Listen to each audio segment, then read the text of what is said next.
ओकर कोनो ठीको ना हो हाय अब खाए गइल बाड़ी कि पिए गइल बाड़ी कि ओछवे गइल बाड़ी धनंजय तारा संगे जाए के चाहे देख रेख में अब ने निर्मला जी उपदेश दे तनिहा कि पहले के मेहरारू मरद छोड़ी त खाई एबरा का जो मेहरारू मरद के जूठ मेहरारू नहीं खा लेकिन मेहरारू के जूठ का तो मरद खाता का तो जमाना बदल गइल बा कहां बदल बा का पहले पूर्व में उगत रहल उत्तर में उगत रहे कहां जमाना बदल बा आप बदल गए हैं जमाना नहीं बदला है आप बदल गए हैं चांद ना बदला सूरज ना बदला ना बदला आसमान लेकिन बदल गया इंसान क्या पहले मुंह में खाई जा अब कान में खाई जाता पहले अनाज खाई जाओ अब चोकर खाई जाता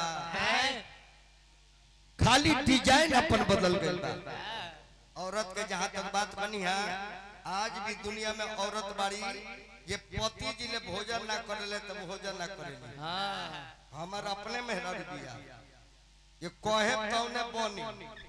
चाहे वो खाओ चाहे ना खाओ लेकिन पूछी जे का बनी तौने बनी आ का खाए तौने बनी अब का जन हुआ वो काम करी लेकिन ना करी अरे वो तो कौन खानदान के बनी हम जानना कोई नहीं अरे और भाई सरऊ कौन खानदान के बारे देखी तो हाय वाल्मीकि गोस्वामी आई कहानी हम लिखल बा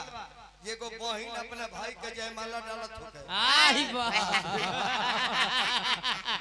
महाराज आई सरबा कैसन भाई बा ये बहिनिए से बरमाला ले ले आवा हम डाल दी आई आई नौ पेन होले बड़ी हम डाल देता डाल दे माला माला या बहिने से माला पे ले रे दादा गजब तू भाई या गजब की बहिन लावा में रोले रोले कि और कुछ कइले रोलो गजब जमाना बारे भाई आई पे कहत जमाना जमाना बदल के तू बदल बाड़ू हैं पति से शादी सबे करेला और तू भाईये से शादी कर ले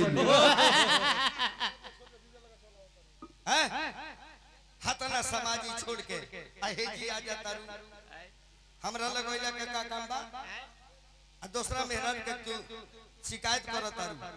अपना मरद के छोड़ देल बाड़ू आ दूसरा मरद के फेर में पड़ रहता आ जब जाना तर की बैनामा हो गइल बा